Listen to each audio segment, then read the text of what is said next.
আচ্ছা, কখনো কি ভেবে দেখা হয়েছে যে কোনো একটা দেশের শুধু একদিনের খবরের শিরোনামগুলো যদি এক জায়গায় করা হয়, তাহলে দেশটার ঠিক কীরকম একটা ছবি ফুটে ওঠে? চলুন আজ আমরা সেটাই একটু বোঝার চেষ্টা করি। ২৯শে জানুয়ারি ২০২৬-এর আয়নায় ভারতবর্ষের একটা প্রতিচ্ছবি দেখব আমরা। দিনটা শুরুই হলো একটা অত্যন্ত মর্মান্তিক খবর দিয়ে, মহারাষ্ট্র থেকে। বারামাতির আকাশে সকাল ৯:৩০ নাগাদ একটা ভয়াবহ দুর্ঘটনা ঘটে গেল। মানে ব্যাপারটা এতটাই আকস্মিক আর ভয়াবহ ছিল, এক মুহূর্তে ৫টা জীবন শেষ হয়ে গেল। এই ঘটনাটা গোটা দেশকে একেবারে স্তব্ধ করে দিয়েছিল। তো চলুন একটু বিস্তারিতভাবে দেখি ঠিক কী ঘটেছিল সেদিন সকালে।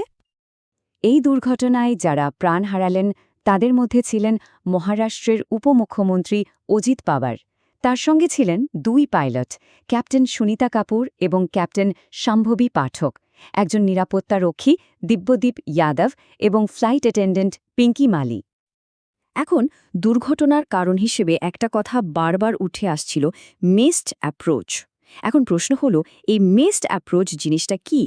খুব সহজ করে বললে, যখন একজন পাইলট প্লেন নামানোর সময় রানওয়ে ঠিকঠাক দেখতে পান না বা পরিস্থিতি নিরাপদ মনে করেন না, তখন তিনি ল্যান্ডিং বাতিল করে প্লেনটাকে আবার উপরে নিয়ে যান। বিমানের মালিকের ধারণা, এখানেও হয়তো ঠিক তেমনটাই কিছু একটা ঘটেছিল। দেখুন, একটা বিমান দুর্ঘটনা কিন্তু শুধু কয়েকটা পরিবারের শোকের মধ্যেই সীমাবদ্ধ থাকে না। এর রাজনৈতিক প্রভাবও কিন্তু অসম্ভব। অজিত পাওয়ারের মৃত্যু মহারাষ্ট্রের রাজনীতিতে একটা বিরাট শূন্যস্থান তৈরি করে দিল। অবশ্য দুর্ঘটনার খবর পাওয়ার সঙ্গে সঙ্গেই এনসিপি প্রধান শরদ পাওয়ার খুব পরিণত একটা প্রতিক্রিয়া দেন। উনি পরিষ্কার বলে দেন যে এটা একটা দুর্ঘটনা, এর মধ্যে কোনো রাজনৈতিক ষড়যন্ত্র খোঁজার চেষ্টা করাটা ঠিক হবে না। কিন্তু শরদ পাওয়ারের এই কথার পরেও রাজনৈতিক মহলে যে প্রশ্নটা ঘুরপাক খেতে শুরু করল, সেটা হলো, তাহলে এনসিপির ভবিষ্যৎ কি? অজিত পাওয়ারের মতো একজন নেতার হঠাৎ চলে যাওয়ায় দলের যে সংকট তৈরি হলো, সেটা সামাল দেওয়া হবে কিভাবে? আর এই পুরো ট্র্যাজেডির মধ্যে সবচেয়ে মর্মান্তিক দিক কোনটা জানেন? শোনা যায় দুর্ঘটনার পর অজিত পাওয়ারকে নাকি শনাক্ত করা হয়েছিল তার হাতের ঘড়িটা দেখে।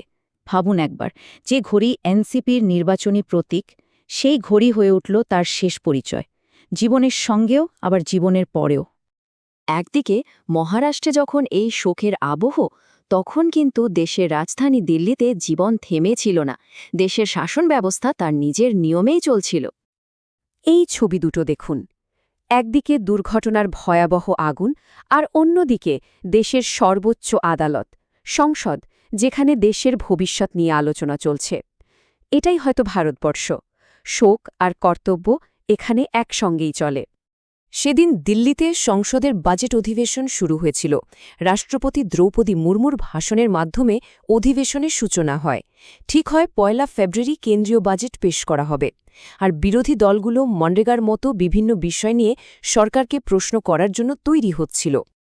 আচ্ছা, চলুন এবার রাজনীতি আর দুর্ঘটনার জগৎ থেকে বেরিয়ে এসে দেখি দেশের অন্য প্রান্তে সাধারণ মানুষের জীবনে ঠিক কি হচ্ছিল।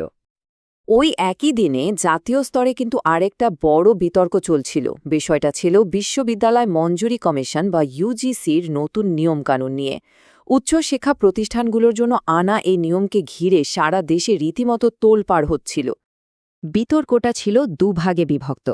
একদিকে বহুজন সমাজ পার্টির নেত্রী মায়াবতীর মতো অনেকেই সমর্থন করছিলেন।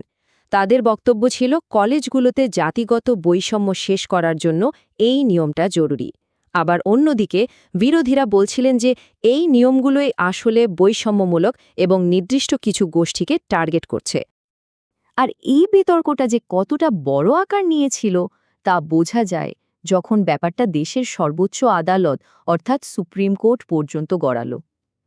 আদালত এই নতুন নিয়মের বিরুদ্ধে করা একটা পিটিশন শুনতেও রাজি হয়। অন্যদিকে উত্তরপ্রদেশে একটা অদ্ভুত অপরাধ চক্রের পর্দাফাশ হল। এদের কাজের ধরনটা শুনলে অবাক হতে হয়। এই গ্যাংটা পশ্চিমবঙ্গের গরিব মুসলিম মহিলাদের টার্গেট করত, তাদের হিন্দু নাম দিয়ে জাল পরিচয়পত্র বানিয়ে দিত, তারপর উত্তরপ্রদেশে বিয়ে দিত, আর বিয়ের কয়েকদিন পরেই সেই বধূ টাকা পয়সা আর গয়না নিয়ে চম্পট দিত। সেদিনই আরেকটা খবর বেশ শিরোনামে এসেছিল। উত্তরপ্রদেশের মুখ্যমন্ত্রী যোগী আদিত্যনাথের সমর্থনে অযোধ্যার এক জিএসটি ডেপুটি কমিশনার প্রশান্ত কুমার সিং চাকরি ছেড়ে দিলেন। তার এই কাজ সোশ্যাল মিডিয়ায় বেশ আলোড়ন ফেলে দেয়। কিন্তু গল্পে একটা নাটকীয় মোড় এলো প্রায় সঙ্গে সঙ্গেই। ওই অফিসারের নিজের দাদাই অভিযোগ করে বসলেন যে এই ইস্তফা আসলে একটা নাটক।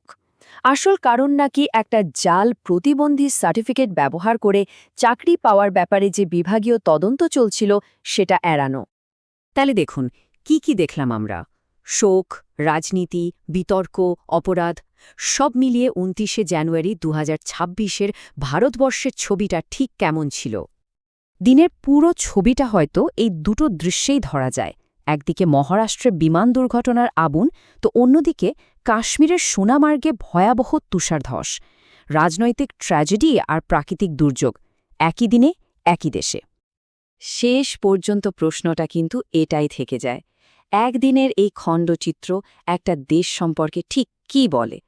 হয়তো এটাই বলে যে এটা এমন একটা দেশ যা কখনো থামে না, যেখানে ব্যক্তিগত শোকের পাশেই চলে জাতীয় কর্তব্য, অগ্রগতির বিতর্কের সঙ্গেই মিশে থাকে অপরাধের অন্ধকার।